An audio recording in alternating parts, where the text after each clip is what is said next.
Welcome everyone to the Settle In Live session. My name is Chiamaka Agali, and I'm the Virtual Events Manager with Settle In. Today, we will cover preparing your children for school.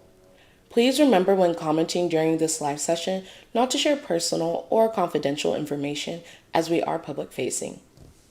During this event, we will provide an overview of the types of schools in the United States, English as a second language, accommodations for students with disabilities, how to enroll your child in school, and how to get involved in your child's education. Types of schools. In the United States, children have a right to receive K-12 education, regardless of English fluency or ability. It is illegal to deny any child a free public school education. It is mandatory for parents to enroll children in school, and failure to enroll your child can lead to legal consequences. In the United States, there are different types of schools that a child can attend. Public schools are free to attend and must follow state and federal education laws. These schools are funded by state governments and are run by local school districts. Most children in the United States attend public schools, and children usually attend schools close to where they live. Private schools are run by private organizations and are funded through private donations. Private schools are not regulated in the same way as public schools, and government regulations vary by state. Parents are expected to pay tuition for their child to be enrolled, and many have applications. Charter schools are independent private schools that are funded by public and private donors. They have some government oversight. They are free to attend, though an application is usually necessary. As you are thinking about which school to enroll your child in, think about different factors including cost, location, class size, and accommodations. You should think about what option is best for you and your family. If you want to learn more about what school might be best fit for your child, you can reach out to your local resettlement agency's school liaison. You can also learn more about the benefits of enrolling your child in school on our Help Center article linked below. How is the school system set up? Regardless of which type of school you choose, the United States school system consists of elementary school, middle school, and high school. Elementary school includes kindergarten, first, second, third, fourth, and fifth grades. Children attend elementary school from ages 4 to 11 years old. At this stage, students learn the fundamentals of different subjects like reading and writing. Towards the end of elementary school, children usually begin standardized testing. Middle school, which can also be called junior high or intermediate school in different states, usually includes 6th, 7th, and 8th grades. Children attend middle school from ages 11 to 14. At this stage, students will have more homework and may begin to involve themselves in extracurricular activities. High school includes 9th, 10th, 11th, and 12th grades. At this level, children attend from ages 14 to 18. Grades and records from high school are used to apply for college, so this period is critical for your child's future.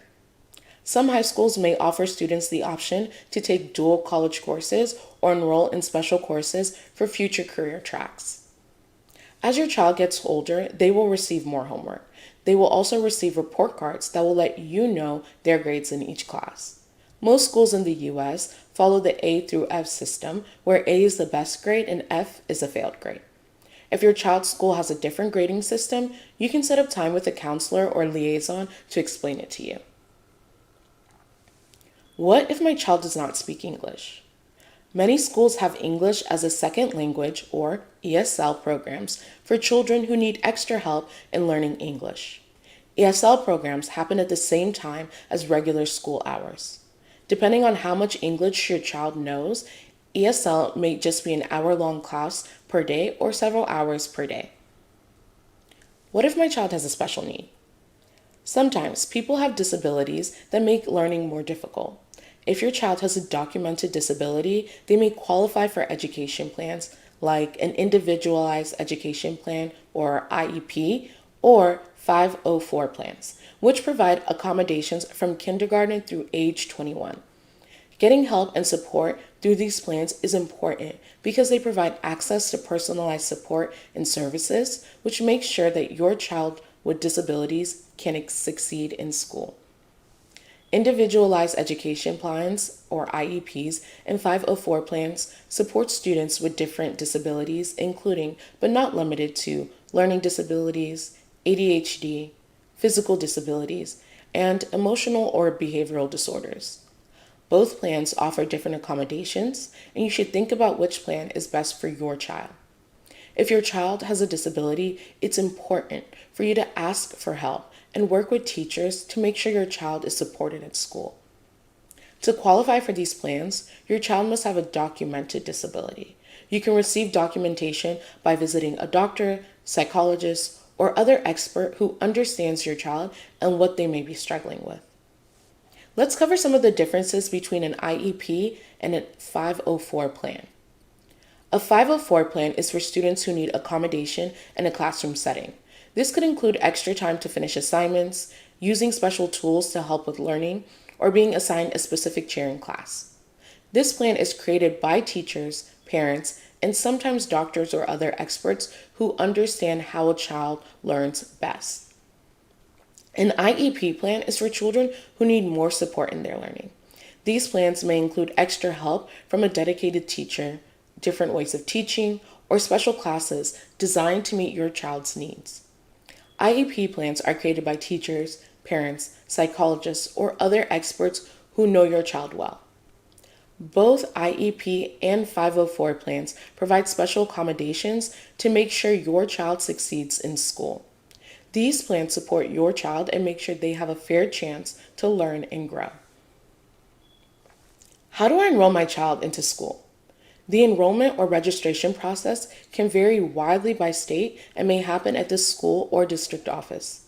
For charter and private schools, you can either go to their website or call them to learn more about the process of applying for enrollment. For most public schools, you can call the school directly to find information about enrollment or set up a time to enroll your child in the school. Sometimes the school might contact you through phone or mail to enroll your child.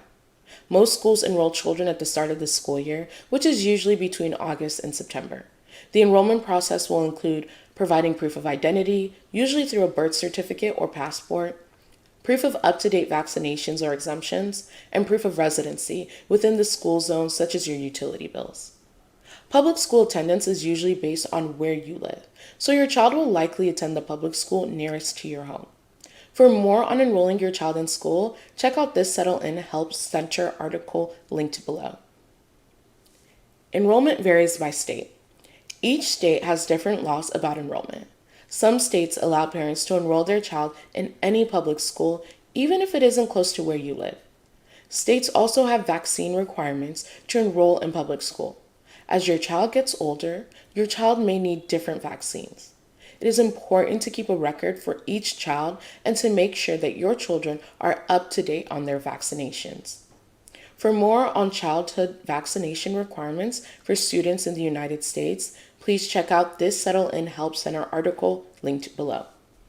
If you have questions about state requirements, reach out to your local resettlement agency, community sponsor, welcome group, or school liaison for help. Be involved in your child's education. Once you've enrolled your child in school, it's important to stay involved in their education. Your involvement directly impacts their success. Here are some ways that you can be involved in your child's education. Attend back-to-school orientations. These events happen before the new school year begins and allows parents to walk through the school, meet their child's teacher, and ask questions. Back-to-school orientations are great ways to help you feel calmer about your child's future. Schedule parent-teacher conferences. Parent-teacher conferences happen several times during the year. During this time, you can meet one-on-one with your child's teachers and learn how your child is doing in that class. This can also be a time to learn about any difficulties your child is facing and create solutions with the teachers to fix them. Get involved in the Parent-Teacher Association, or PTA. The PTA is a club run by parents of the students at the school. They plan and host activities for students, parents, and the community. You can be as involved as just volunteering for a single event or by being a core member of the organization. Schools are almost always looking for more parental involvement through their PTA. In addition to being involved at school events, you can also create daily habits at home, such as asking about your child's day and helping your child with their homework. It is important to stay up to date with your child's classes so that you can help with any homework or special projects or prepare for field trips. Now we would like to answer some of your questions. While we will not have time to answer all questions, our team will be monitoring the comments and answering them as quickly as possible. Please remember when commenting during this live session not to share any personal or confidential information, as this live session is public.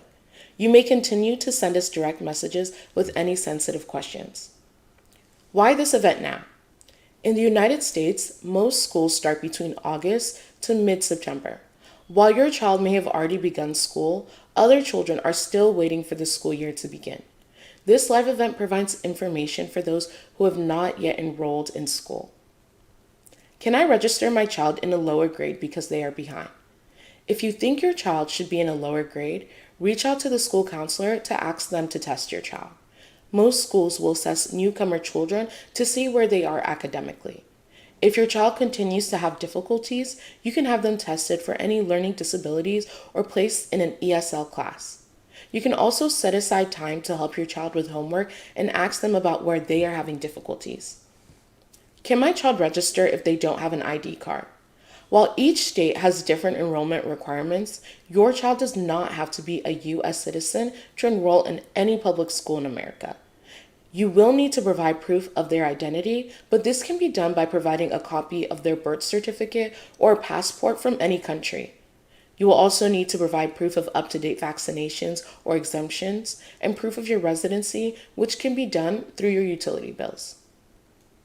Where can I find more information about financing for higher education? Great question. We covered higher education in a previous live session. You can find it on the Settle In YouTube page and the Settle In Afghan Facebook page in English, Dari, and Pashto. For more information on financing higher education for your child, you can set up a meeting with your child's college counselor to see what scholarships and aids are available for your child. I'd like to thank you for joining us for the Settle In live event. We covered a lot of information. You can return to this recording after the event to review the information again. We also encourage you to follow the Settle In Facebook page for the latest information you need to know as you adjust to your life in the United States.